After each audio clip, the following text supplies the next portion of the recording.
Sarah Brooks. Yes. Welcome to Tasty Humans, powered by What's On, and here in the wonderful Media One Hotel. Thank you very much for doing this. My pleasure. I've known you for a few years, and we used to work together. And I suppose, just introduce yourself. What do you do? And then we'll get into why do you do it? Okay. So, as you said, Sarah, thank you very much for the invitation. It's a real pleasure to come and have a conversation with you. I work in the HR field and have been doing for the last 23 years, give or take. And currently I'm running my own business. I work with small businesses and as an outsourced part-time HR manager, so supporting them, offering them the years of expertise that I have for a fraction of the price, but supporting them with the challenges that they face and enabling them to improve their businesses and take care of their staff. So I've been doing that for 3 years now.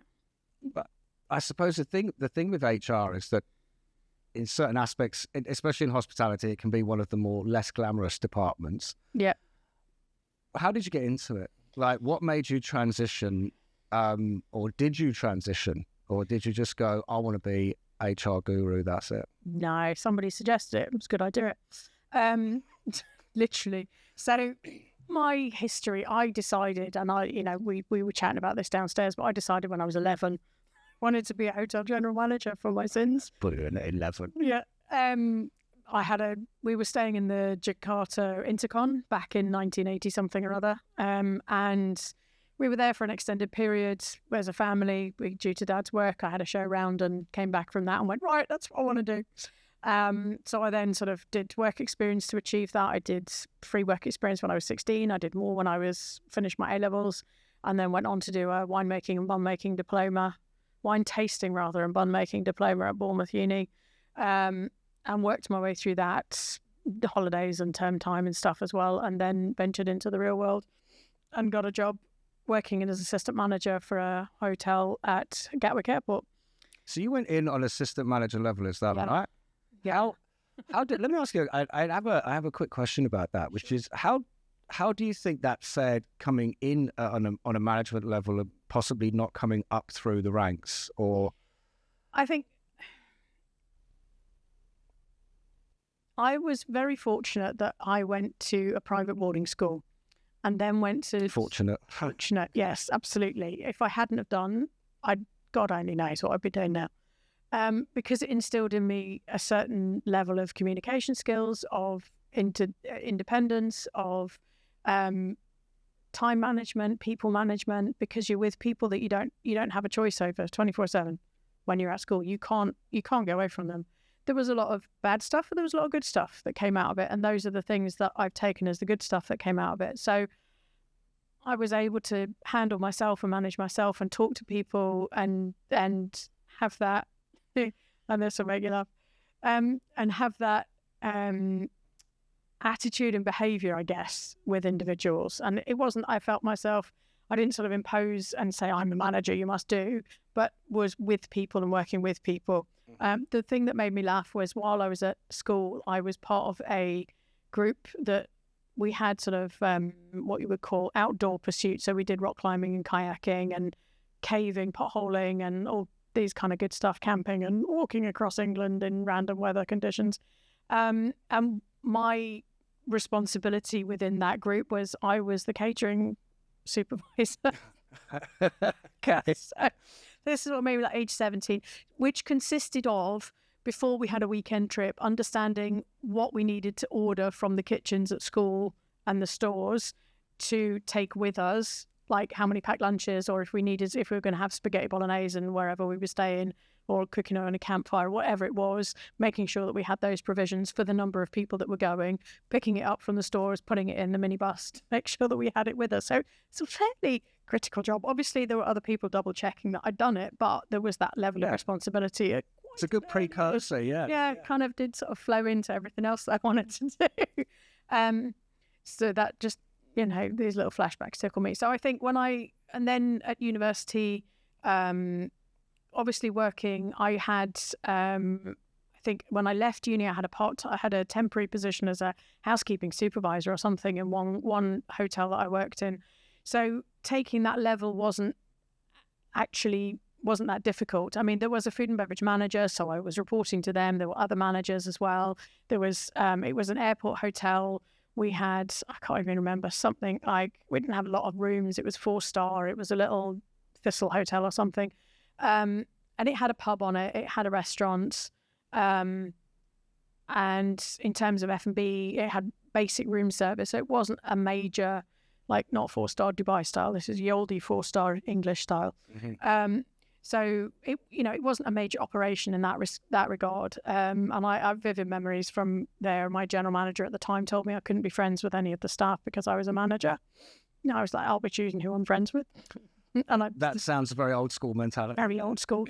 But then this particular general manager, who it was just one of those real special cases of GMs. He used to drink white wine spritzers, and he would have a white wine spritzer that would follow him around the bar. So he'd leave it on the bar, and the bar staff would just take it down. And then when he goes, "Oh, can I get a white wine spritzer?" They'd just pull up the same one and refresh it with ice. Otherwise, they'd just keep repouring it. So yeah, it was a good introduction to it and things. And then I moved from there to Cardiff and was room service manager in a hotel there, and then moved from there to the Plymothian equivalent of Fawlty Towers. Still under the same brand, but again, another really good learning opportunity. Again, as assistant manager F&B, so doing, and that was such a long time ago. We still had manual stock take in the cellar and the food stores. So literally, I had a ledger where I was writing down how many bottles of wine I had or didn't have or should have had. I think for anybody who doesn't know what Fawlty Towers is, Fawlty Towers from our amazing generation of Fawlty Towers, John Cleese and Prunella Scales, and a sitcom about a dilapidated hotel, I guess. Well, actually, do you know what? It wasn't dilapidated. It was just very unique management style from the manager, Basil Fawlty. After doing this job now for 25 years, I could watch an episode of Fawlty Towers and completely understand every single thing. Completely understand how he gets so annoyed. Fawlty Towers was written that it was from the Monty Python crew who stayed at a hotel in Torquay, and that was the inspiration for that hotel in Torquay. Was the inspiration for Fawlty Towers as a program that John Cleese wrote, and just. From Manuel, the Spanish waiter who didn't speak much English, through to the housekeeping and the kitchen staff. And there's just too many anecdotes that you just sit and go, do you know what? Spot on. They got it spot on. Yeah, they got it spot on. Till now, So, yeah, and I had great fun down there. I mean, it was a really interesting opportunity to understand and learn. It was an old hotel. They weren't spending money on refurb. So we went out and refurbed it. We went and bought second-hand furniture from other hotels that were refurbishing within the group.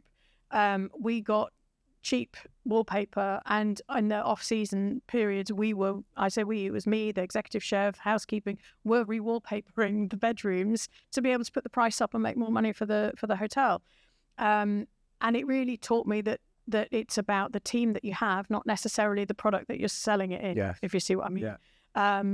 Because, we had people coming back time after time, and we're like, but there's better hotels in Plymouth. Why are you staying with us? What I think is really good about what you just said is I've been involved in things myself in the past where you've painted the club room, or you've redesigned the office, or you've rebuilt the back bar and stuff like that. And it gives everyone a much, much bigger level of ownership. Yeah. And they feel that they've really contributed towards something because of how it looks and how it feels. And then when people come in and they enjoy it, it gives you a sense of sort of understanding that what you did is working. Yeah, absolutely, man. I advise that in so many places that people should get involved. Yeah, don't just pass it on to the maintenance team, but go and help and support. Get up a ladder, do something, painting, get a lot more out of it. Yeah, we had a lot of fun doing that. But it's still open. Do you know what? I think it is still open. Oh, there you go then. But not under the same brand. I think they sold it on. But it's I haven't been down to Plymouth for many years. So after that, I moved up to London and worked in hotels in London in conference and banqueting, and then moved to be the deputy general manager of halls of residence at Holloway University. Okay. Yeah, 1,250 bedrooms, which in term time you had all the students living in, so you had to deal with all of them, which was quite special and slightly concerning. What year was this, if you don't mind me asking? That was 1997. Wow. Something like this, I'm 97. 21, Yeah. 97, 21 years old. I can only imagine in that kind of era what was going on at the halls of residence. Yeah. 1,250 bedrooms. With no mobile phones or social media. No, none whatsoever. And it was quite special. But it was good fun. I enjoyed that time a lot. I deputised for the GM while she was on maternity leave. So I had additional responsibility given to me while I was there as well. And outside of term time, so when the students left, they would rent the spaces out for like football, summer football camp. So they would have an international football camp where they would have teams from across the globe coming, and it would be organised not by the university, by someone else, but they would then come and stay in the halls of residence. So you'd have 13 or 15-year-old boys running around from Kuwait or from wherever to play football and have a bit of a kickabout and have some fun. So you had that hotel type environment out of term time, which again added another level to it as well. So it was interesting. I had a lot of fun doing that. Met some really fabulous people and had some really good experiences. And then I applied to be a general manager of a hotel with Accor, with Ibis Hotels in the UK, and got down to the last selection process. And the regional director at the time said to me, "Do you know what? I'm not quite sure you're 100% right for GM. Have you ever thought about doing HR?" Right. I've done housekeeping, kitchen, and I literally sort of went, "Nope, never done HR. Let's go do HR." How did you take that statement? Because when you're applying for, let's say, general manager, hotel, anywhere really, there is a level of wanting to be the boss, and through my experiences with hotel managers, and I'm sorry if I offend anybody, especially my current boss, so but they are I think when I worked in Jumeirah, somebody put it really well, that they're kind of the ruler of their own kingdoms because of the rooms and the F&B and the leisure and the pool and the gym, and that they're, in order to do that, you have to have a certain sort of personality and everything like that. So my question is, how did it feel applying for that, feeling that you could do that and then being offered a completely different role? I was confident I could do it because I literally was applying off the back of doing maternity cover for GM at the university. So I had been there for, I think, 6 or 7 months before she went on maternity leave, and then covered her maternity leave, which in the UK at that time was, I think she was off for 9 months or something or other like this. And then she came back to work. So obviously that I then stepped down again. I went, okay, and looked to find some, sort of thought, okay, maybe I can do this, and look to move on elsewhere. And I didn't take it personally, or in a negative way, because they offered an alternative, if you see what I mean. Yeah. And I took it of being, okay, well, look, if they're willing to do this, let's go and explore it. Let's find out what it is before we just turn it down. It's not something you've ever done, so let's give it a go. And it's another string to your bow. I have always thought that the best managers, or the people that I've been managed by and managed well, are individuals who've done everything, if you see what I mean, who have an understanding. And that was something that I had in my mind wanting to get to a GM was, well, I've done housekeeping, I've done food and beverage, I've got experience in reception, I've got experience in reservations, I've done corporate banqueting, of all the departments, I've kind of worked around the departments to be able to say, yes, I've experienced this, yes, I've experienced that. And HR was just not on my list. So, okay, fine, let's go. And it turned out for the best, because it was something that I'd never considered. Went in eyes open, okay, let's give it a go. And 20-something years later, I'm still doing it, and quite good at it, if I blow my own trumpet a little bit. You are. Thank you. What was one of the biggest surprises going into it, from what you thought it was going to be to what it actually is? and I'm coming from, I suppose it's good to establish this angle. I'm coming from the angle of my own role in this industry for many years, always clashes with HR. And for numerous different reasons. And you're either, sometimes I've often thought you're either the police force that's trying to get in the way of my own logic. Do you know what I mean? Of why things need to be the way. I mean, we work together, so you know exactly what I was like. Or they're almost like the having too much fun. You know, like everyone should be at work. Why is everyone organising a day trip to a zoo when they, you know, stuff like this? Yeah. So translating from ops into HR. Yeah. You know, what was one of the biggest reveals? I think I was super lucky because I didn't move into the hotels that I took the position for didn't have an HR responsibility. So I was working with Accor, with Ibis Hotels, with their two largest properties at the time that they had, which was one in Euston and one in Heathrow. And they were the big cash cows for the Ibis network in the UK. They made ridiculous amounts of money versus the rest of the network. And Ibis is a very standardized product. Also had ISO 9002 certifications. They'd identified within those two properties that they had real problems with staff turnover and needed someone to take care because they were the two biggest. So we had, I think it was 100, between the two hotels, we had 110 staff in total. And at that time, housekeeping was outsourced, security was outsourced. So that was just your sort of front office staff, your food and beverage kitchen team, and your maintenance team and finance bits and pieces. So it wasn't sort of full-fledged hotel. So because no one else had done it before, I kind of got to build my own HR empire in that regard and sort of set up, this is what we need to do.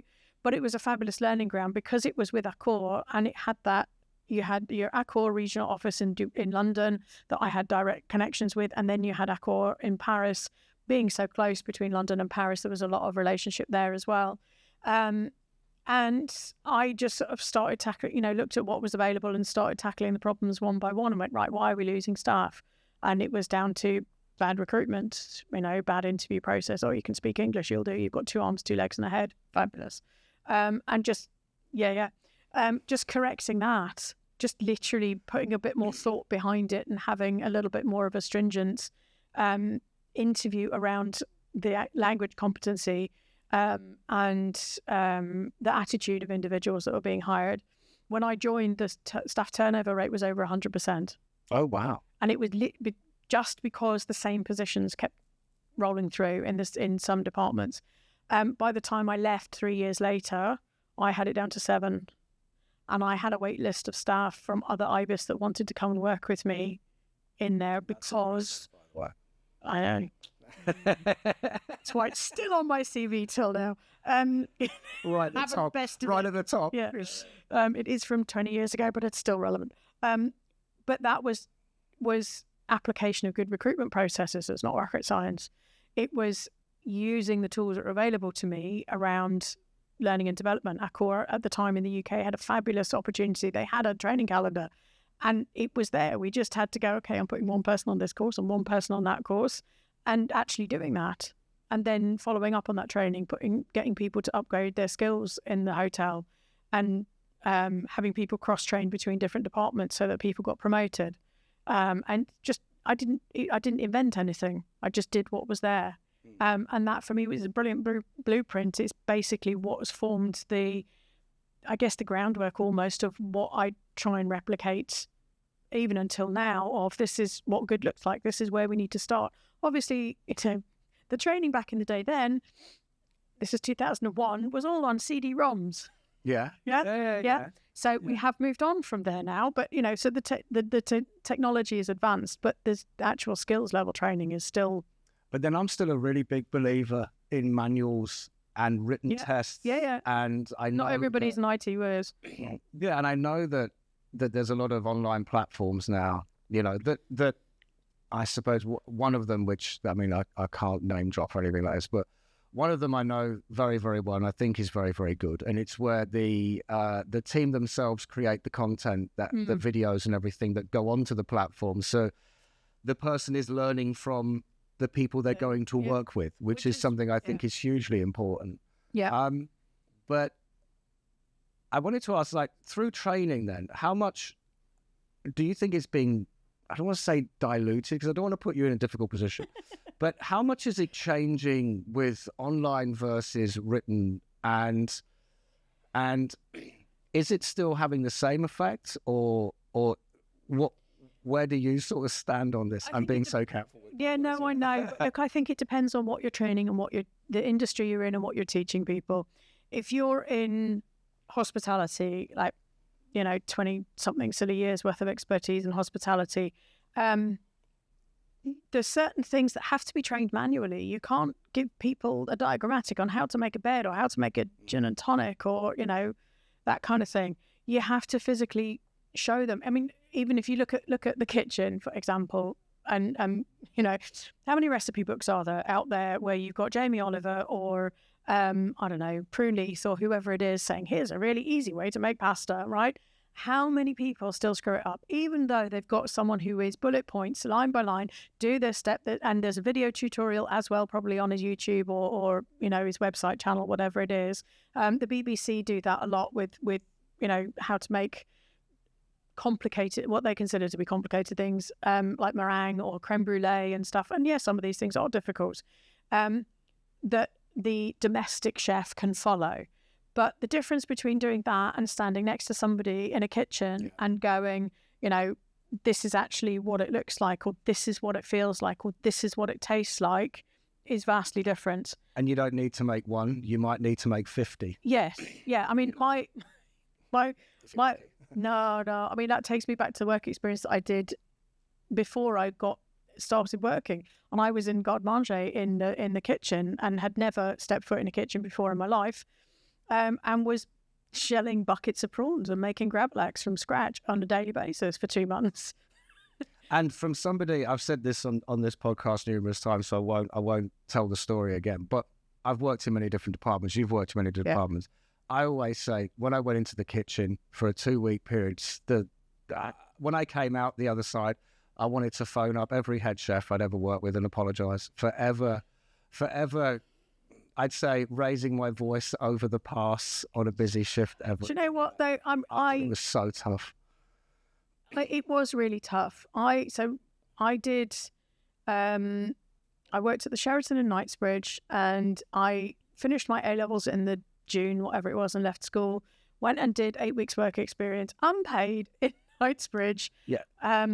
And then there might be people that are watching unpaid. Unpaid. My mum and dad funded my tube and train fare into London, and I lived on the outskirts of the tube where they run out of numbers. On those zones, we're actually in letters. We were that far out, so it was to get in there by 8 o'clock. I needed to leave home at something stupid like 6 o'clock in the morning or ridiculous, and worked a full day shift, and then went home in the evenings, and So I got a chance to work in sauce. I was in pastry. I worked in garde manger. I predominantly stayed in garde manger, but I had a lot of different experiences with people there and learnt lots of different skills, some which I've never used since, some which I've used a lot.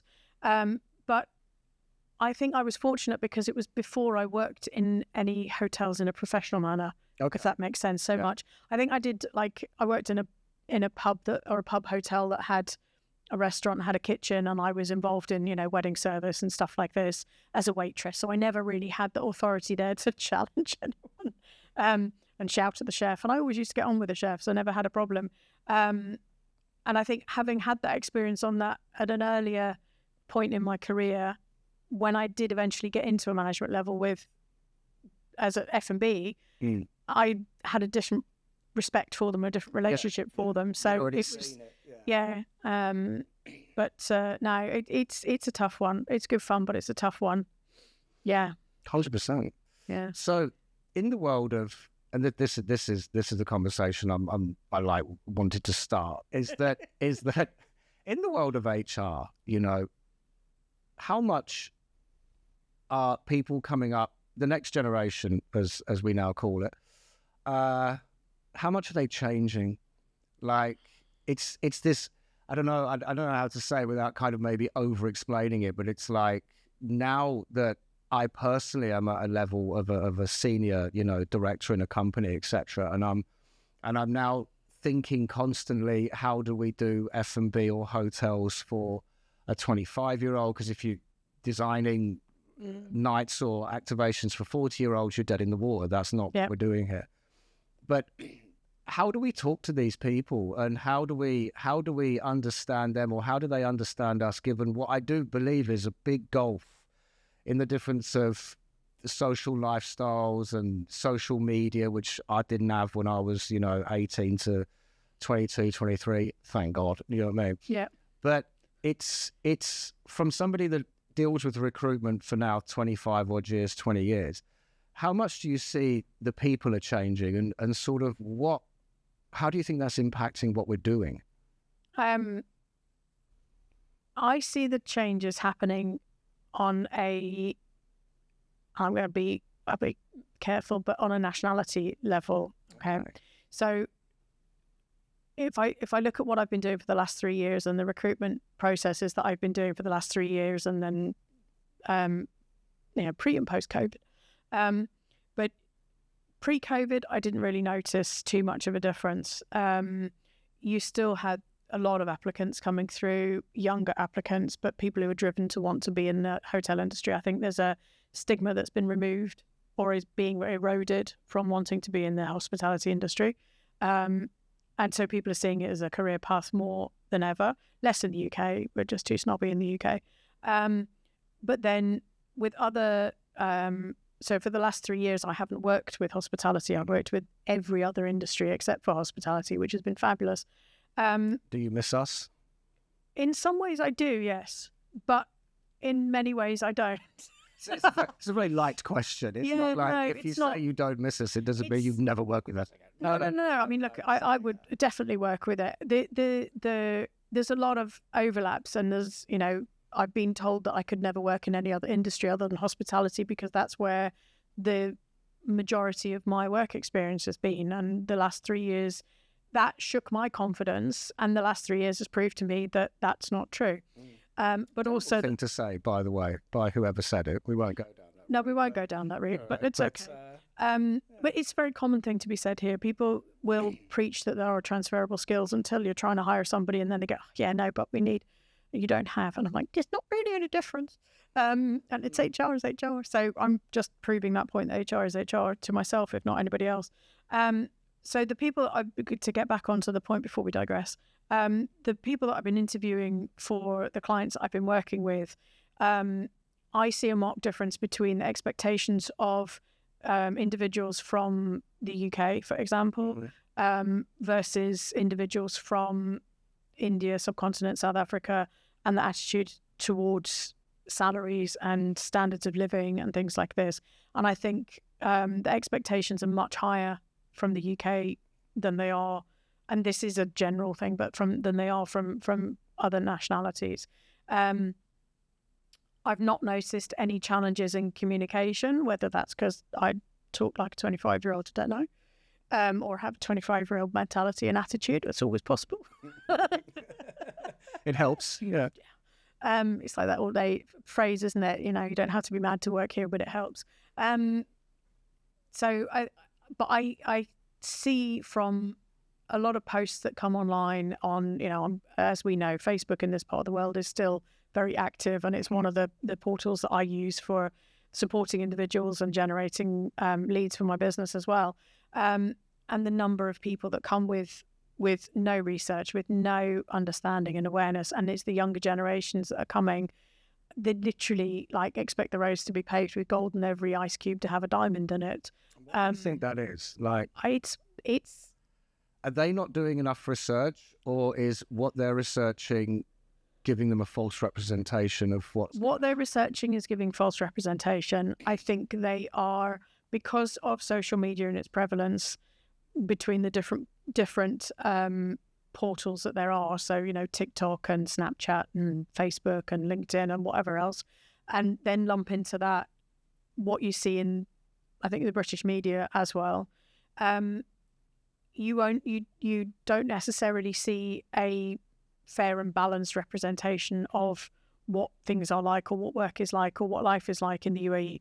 Some places you do, but because people don't really talk about their salaries, because people don't really talk about the different professions, you can quite often see people saying, right, I'm going to be in Dubai in 4 weeks' time. I'm a carpenter by trade. Where can I find a job? And everybody goes, yeah, because it's not a profession that is, it's the profession that is over here. And there are some very expert carpenters over here, but they tend to be of a certain cultural derivation or nationality, and by industry there are salaries attached to it, and those salaries they don't match the carpentry trade salaries that you would get in the UK even. It's the same with gas, it's the same with plumbers, it's the same with electricians, and any of these sort of techie trade industries, that type of role, you just, anyone coming over here with those qualifications or experience, you're not going to find the level of salary that you're expecting. And that's where I feel that people don't do proper research. They can go on Glassdoor, they can go on Indeed and do it. It doesn't take much. But I think there's a lack of need for research. There's a lack of desire to learn stuff for yourself before you come over from individuals, and a trust in what they're being sold is true. We had an incident here with a young lady that came into work for us that went into accommodation and couldn't understand why she wasn't on the Palm. True, it's true. Yeah. And so she came in from, I can't remember the name of the country, but I think it was Moldova. Yeah. But nice girl, very innocent, very sweet, came here to work, but went into accommodation and kicked off, showing a picture of what the recruitment agent back in, I believe it to be Moldova. Sorry, Moldova, if you're taking offense to this. And actually, cancel all travel plans.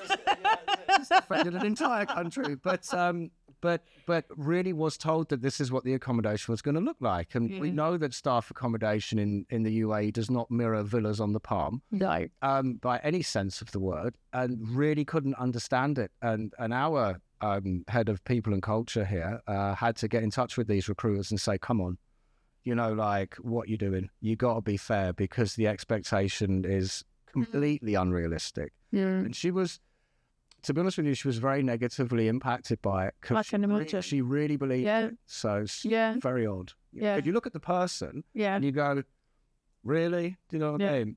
But then if that's what, she's trusted what she's been communicated, and that then is, a failing of the process and communication. I won't critique a colleague.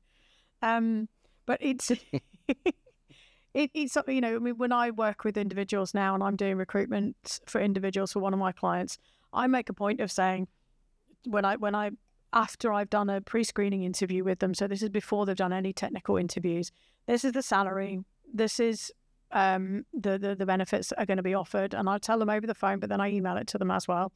And then I also give them a drop pin of, this is the location of where you'll be working. This is websites where you can find accommodation. So you can actually go, okay, because they have to provide their own. So this is where I'm going to be working. And then I can see on a map where the accommodation is in relation. So they have that understanding. This is Carrefour. Go shopping. Fill a trolley with what you would normally go shopping with to understand how much it's going to cost you to live. And to provide them with as much support and information before they even get to being made an offer to decide, this is something I want to go ahead with or not. And we do get a couple of people backing out, but most of the time we go, this is great, fabulous. Well, because they are aware of what they're signing up to and getting into, and the cost of living. And I take, especially if it's somebody who's never really been to Dubai, I take a lot of time to discuss with them, how they can stretch their dirhams and make it a more, you can go for a brunch every week if you want. You can live on the Palm if you want, but you won't be able to do anything else with the salary that you're earning. And I'm that blunt with them about it, and also down to when you go shopping, look at the different prices. If you want to get capsicums from Holland, you'll be paying 25 dirhams a kilo. If you want to get capsicums from Oman or the UAE, you'll be paying 3. They don't taste any different, and they're the same colour. That's very Dubai. Very Dubai. No. It's just about being sensible on these things. And I think there's so much is painted about, and I understand from a PR and marketing perspective, why it's been painted that way. But I feel that there needs to be maybe a little bit more transparency over somewhat the reality of living over here. That you've got to be conscientious. You can't fall in with the bling crowd, as I call them, because your salary won't stretch. You will be going home after 9 months broke, or you will have a credit card up to the eyeballs. Yeah, because they make it very easy to fall in with the bling culture. Yes. And they definitely make it very easy for you to feel that if you don't do it, you're not part of society or accepted or that's a very, very heavy way to put it. But really, okay, a better way to is it makes you feel that that's what you're supposed to do when you're here. Yeah. And if you're not doing it, then you're not kind of meeting the Dubai requirements. Yeah. When I've lived there how long have you been here, by the way? I've been in the region 17 years, so in the UAE since 2011. Yeah, I've been here nearly a decade. And what I found immediately is there is a massive subculture of what I just refer to from all over the world as normal people. Yes. Where you do see the Lamborghinis and everything like that everywhere. You do see the expensive this and everything else. The diamonds are being advertised everywhere. You've got the gold souk. You've got all of that is here in droves, very shiny. I personally love architecture and I love all the buildings here. I always have. What you also have here is everyone else. Yeah. Where it really is that massive subculture of normal people.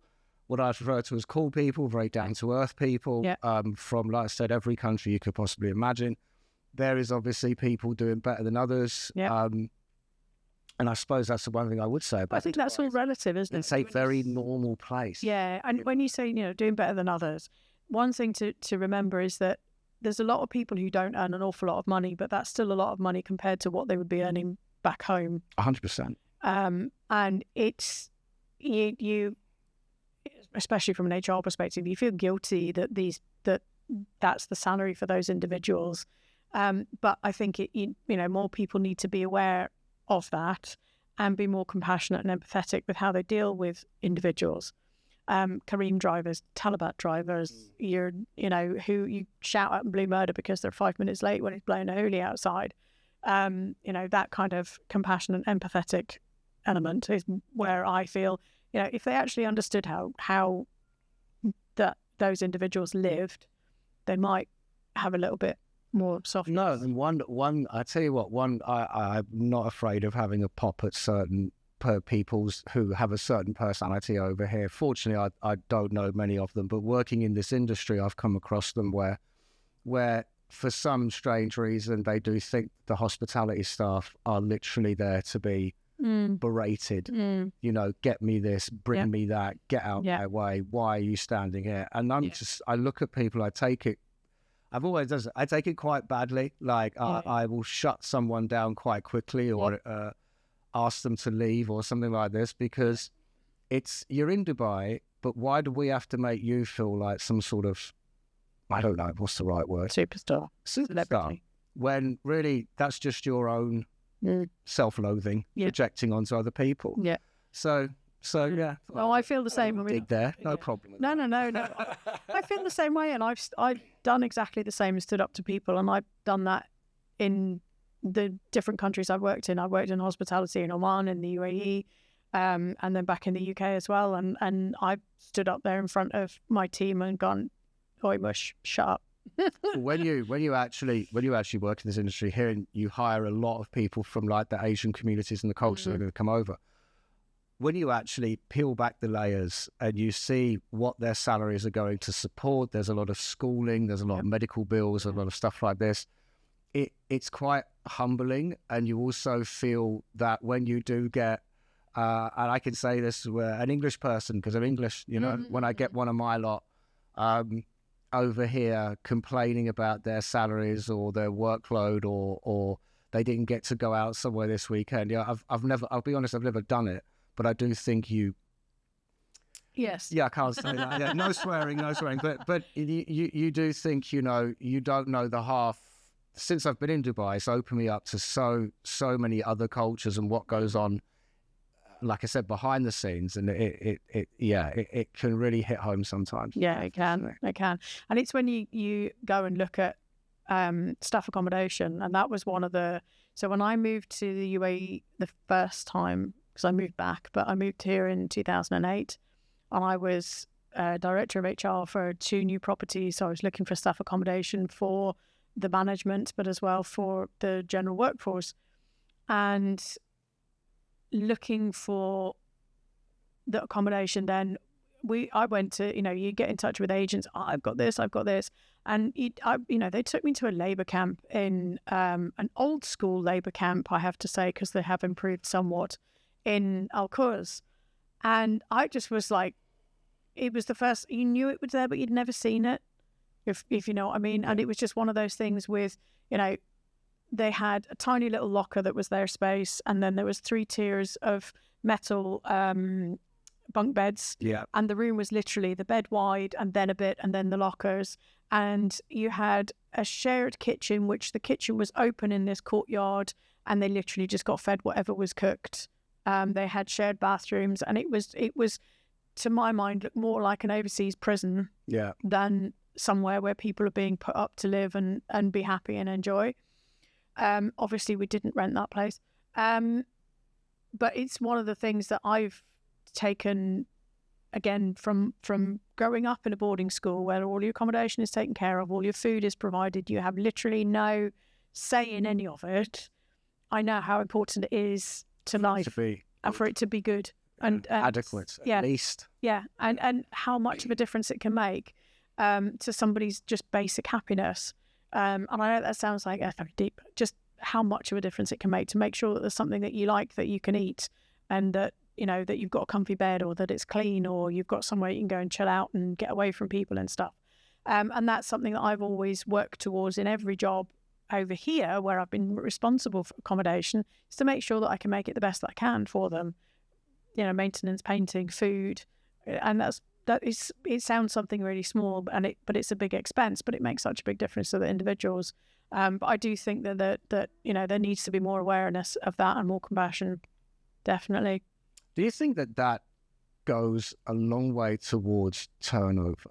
Because I know you mentioned turnover early on, and if it was one of your early big wins, you know, that, you know, we have these things early on in our career. We think that that is something I can do, you know, and I do that well, so I shall put that right at the top of my CV. Yeah. But do you think turnover is getting more difficult to manage?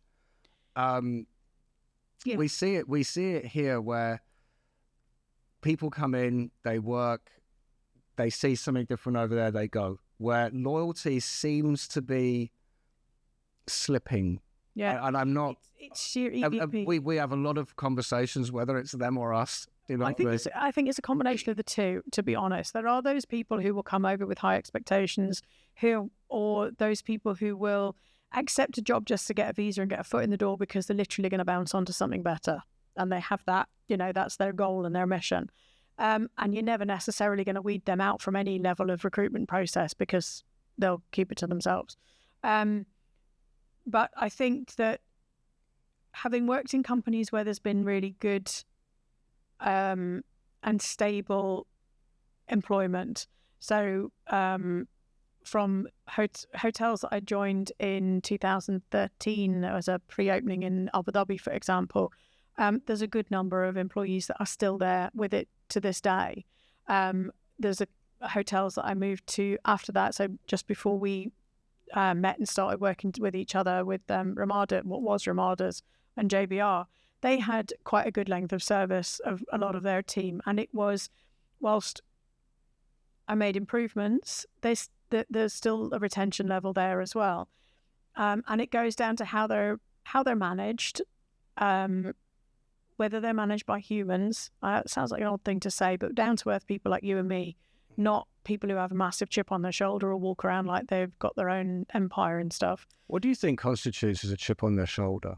It's like few basic examples, like in your, because you, the reason I ask this is because you deal with this. Yeah. So when anybody at work has a problem, or someone has a problem with them, they are taken or they go to me, to you. So what have you kind of summarized over the years as like people that have chips on their shoulders? What are the main kind of red flags for someone that's doing that? It's about how people schedule individuals. It's, how they treat them, how they talk to them, how they talk about them is often a good giveaway. So when you, if I think back to doing new opening hotels, okay, when you're just getting your management team together, and HR and F&B are usually the first, and then you start doing your recruitment process for your team and understanding, and you may be screening CVs and having a conversation, how the person talks about their team, if they're very personable about them, and I need these, I'd like my team to be, and we need individuals who are enthusiastic, and I want them to be really individual and that kind of thing, rather than talking about them as in without any kind of humanity or connection.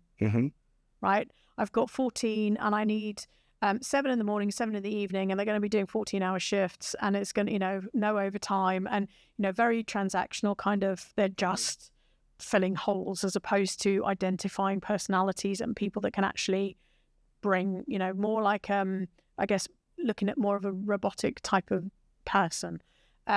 That for me is a really good indicator as to how they're going to behave and any issues and challenges.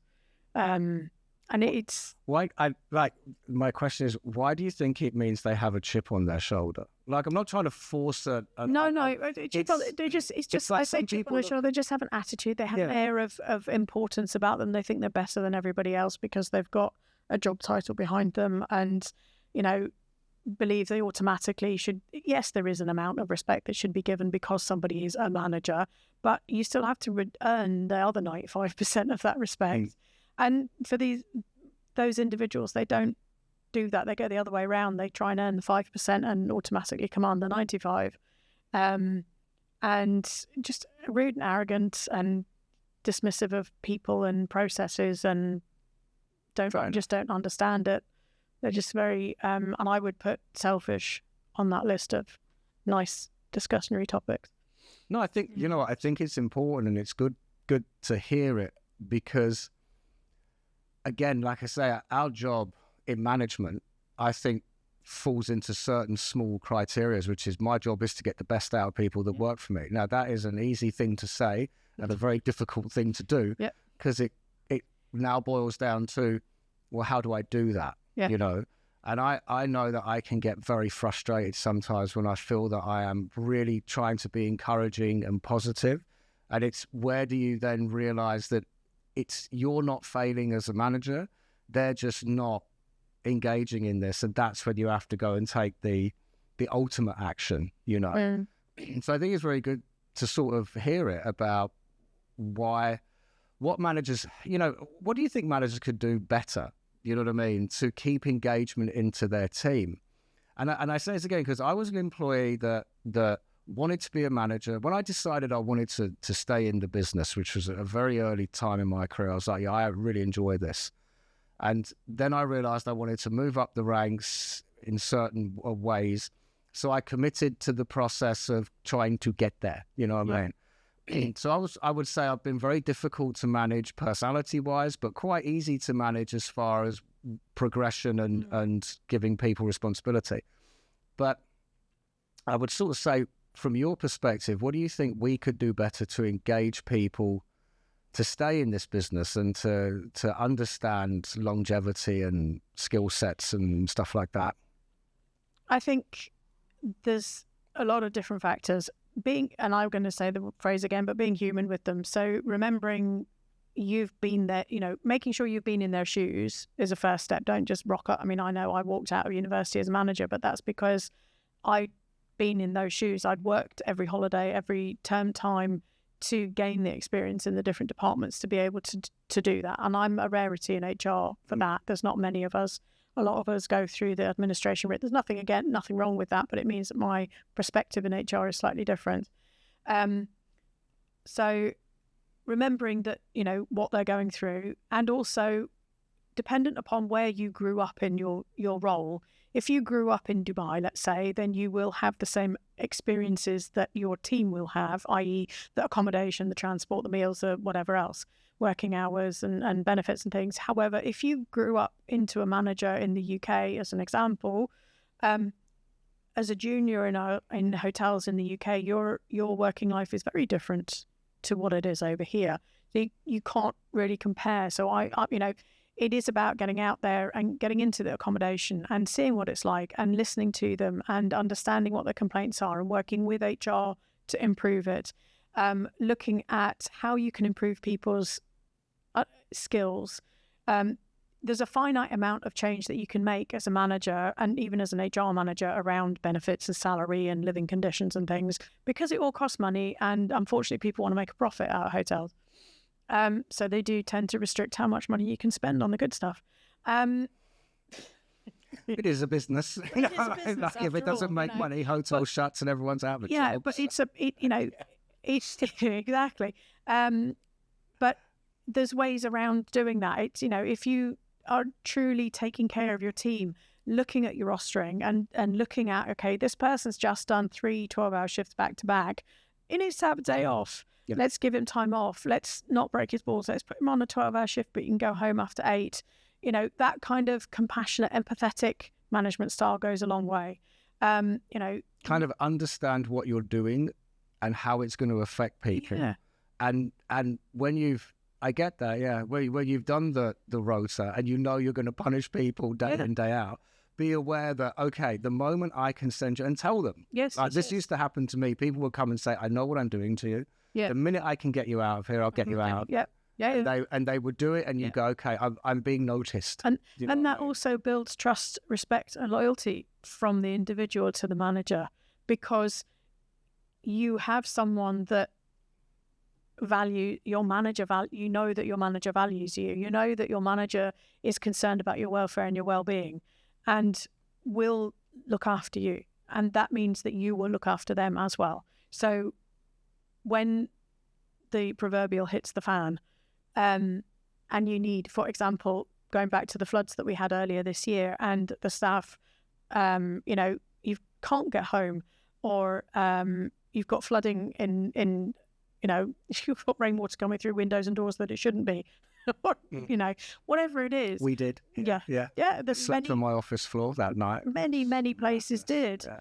And I've heard time and time again of such instances where there's been an adverse situation, and because of how the managers have handled the staff have gone absolutely not, without a thought for their own safety, have helped secure the building, secure the guests, secure the property. Yeah.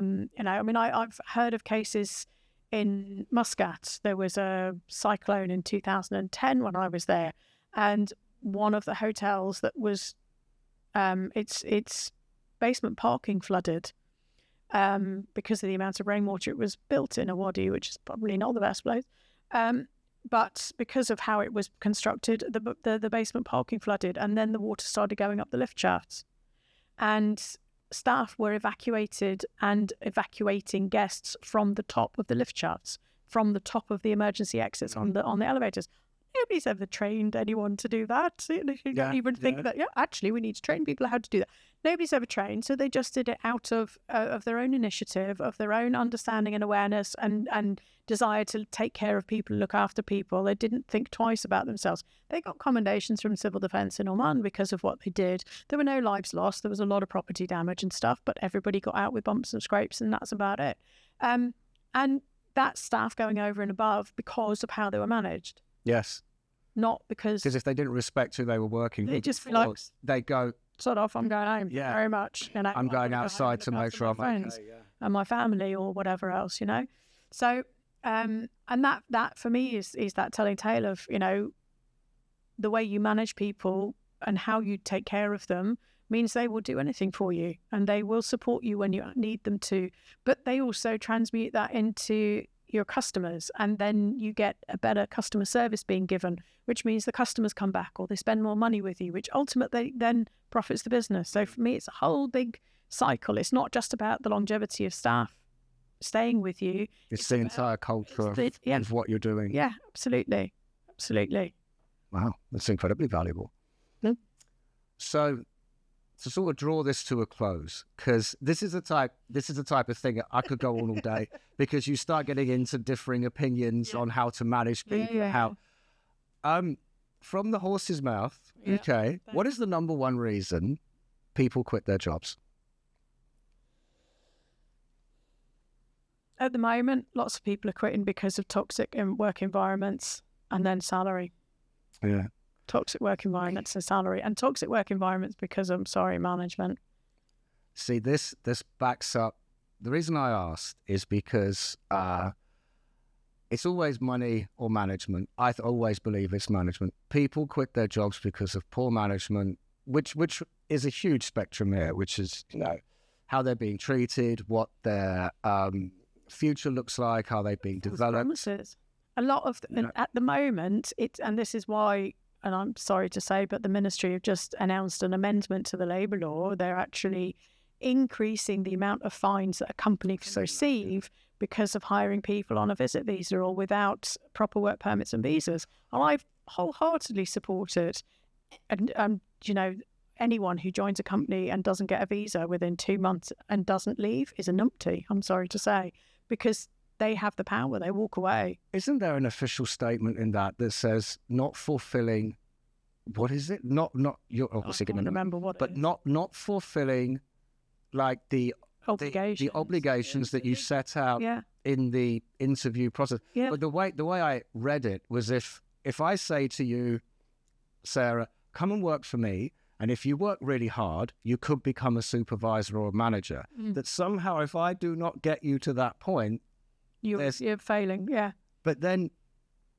how does that work in the sense of I've got one supervisor position open, and the hardest working person, the person that commits the most and ticks all the boxes is going to be number one candidate for that position. What then happens to the other people that don't get it, that are going to feel... Because you do need to say to your team, I've got one position opening up because said person has resigned. Therefore, any one of my head waiters could become the next supervisor. Let them all apply. And you're all going to be, but if 3 of you don't get it, I don't suppose you... is there going to be a grey area here? For instance? Yeah, there could be a feeling of failure or non-provision. Are they going to be able to actually... But I think providing you're transparent with them, okay, and it comes back to your communication style with your team, providing you're transparent with them and say, okay, there's 7 of you and I have 1 vacancy. I can't split that vacancy into 7 people. I need 1 person to do it. So if you're interested, this is the job description. Please apply. We'll go through the process as an internal applicant, and whoever applies will be interviewed. The most qualified or appropriate person will be promoted. But on the back of that, for the 6 that don't get it, having that feedback with them, you didn't get it because, and this is what I'm going to do to make sure you get it next time. So almost have a learning, training analysis with them to say, you didn't get it because you didn't know how to handle this question that came to you. So we're going to do coaching on how to handle that situation, or I'm going to give you that responsibility so that you can then practice that. What if they disagree with you? What I mean by this is that I just saw that one line and I thought, are we going down a road? So we're not at this road. Yeah. You look very defensive right now. No, it's okay. It's okay. Just getting trying to do it. It's fine. No, but it's like, are we going down a road where I don't get what I want, so therefore I can now... I don't want to say, I really don't want to say... I haven't got what I want, so I'm going to leave and find it somewhere else. No, I don't want to... No, kind of... Listen, I have to be very, very, very, very diplomatic here. Could I go to labour law and say they haven't fulfilled on their working obligations No. because I didn't get the supervisor role that they said I might be able to get. And No. I don't agree with why they actually unless that is turned me down. No, unless that's put in a contract, unless that's put in a formal document that says you will be promoted to a supervisor in 6 months and you don't do it, the labour law is going to go, but if you were interviewed and you weren't selected, where's the thing? There's no contractual obligation there. There's no... Because I just think that it's... Oh, this is difficult. And stop. No. The thing is, I think it's one of these things where I think we're getting to a world where there's a very fine line between people working hard, being rewarded, people working hard, losing out, which is part of life, part of growing, people not working hard and getting the job anyway because of favourites and everything like this. And this has been going on for decades. Yeah. And that but the more it's getting more and more to a point of having to draw lines under everything. You must do that to do this. You must do that. And this has been happening. I remember 25 years ago, the whole warning schedule, which was you have a warning, you have a verbal warning. If you did something terrible a few months later, you now get a written warning, and before you know it, you're out the door. But then it was a verbal warning that comes with a PDP where you actually now have to make sure that you've done everything. And you can keep, let's say, bad apples, just keep having to be politically correct with them. Yeah, when really because you just want to go, mate. But the thing is, if you've got... Sorry. But you know what? This is like... And I support the disciplinary process, and that you've just described is there to teach, to try and weed out the people who it's to see whether it's behavioural or whether it's competency based. Okay, is it actually that you don't want to do the job, so you're not doing it, or have you not got the tools to do it? Because that's two different things. If it's a behavioural, I'm just being a pain in the ass and I'm not going to do it, then those individuals need to be booted, and I support in that process. But for those that are competency based, okay, let's give you the skill, let's give you the tool, let's give you the equipment, let's give you the whatever you need. And if you do that to a point and they're still not doing it, well, then it's behavioural. It could be, obviously you've got that's very simplified because there could be multiple reasons why people are still not doing it. But for me, from an HR perspective, and this is, and I have been called not a normal HR person multiple times by many people over the years, and I'm quite proud to have that as a label, to be perfectly honest. It's why you're here. Yeah. I mean, because I think I was one of these people. Do you know what I mean? But you're not, and that's what I love about you. Because you can come to me and say, look, this dude's not working out, and I've given him warnings, and I've done this training with him, and he's not working out. Okay, so how do we deal with this? Well, we do this, we do this, we do this. And it's about having that exit opportunity with them to say, how can we remove them from the business in the best and safest way for both the individual and the business. And as an HR manager, you have to have a it's almost a responsibility to be able to do that. If you hide behind your processes and but we've got to do this, we've got to do this, you're not helping anyone, the individual or the business or the management or, the customers even. So there's multiple times where I've had those situations, and I think we've even had one or two occasions where we've both gone, we need to, and part company, and it's been proposed, well, we'll do it this way. And yes, the person's not going to be happy about it, but as long as you are within the law, at the very least matching the law, if not better than, then there's very little from a legal perspective that the employee can flag up.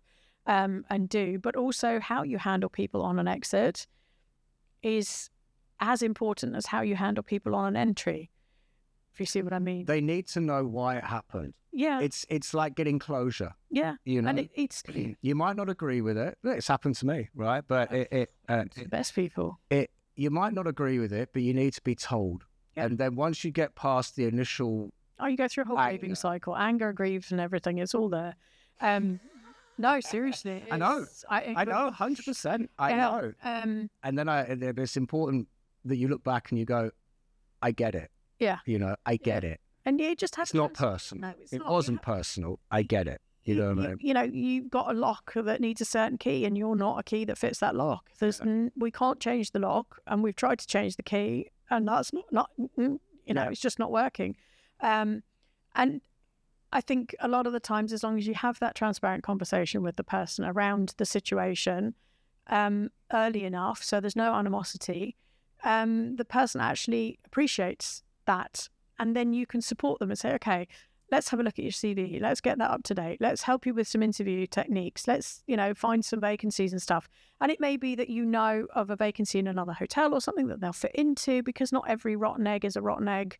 It just might not fit with us, and quite often that's, especially with some of the hotel standards that there are at the moment, and the uniqueness of different concepts and things, that, you know what, you're a bit more traditional, so you'd be better off in this type of brand or in that type of product rather than being in this one here, for example.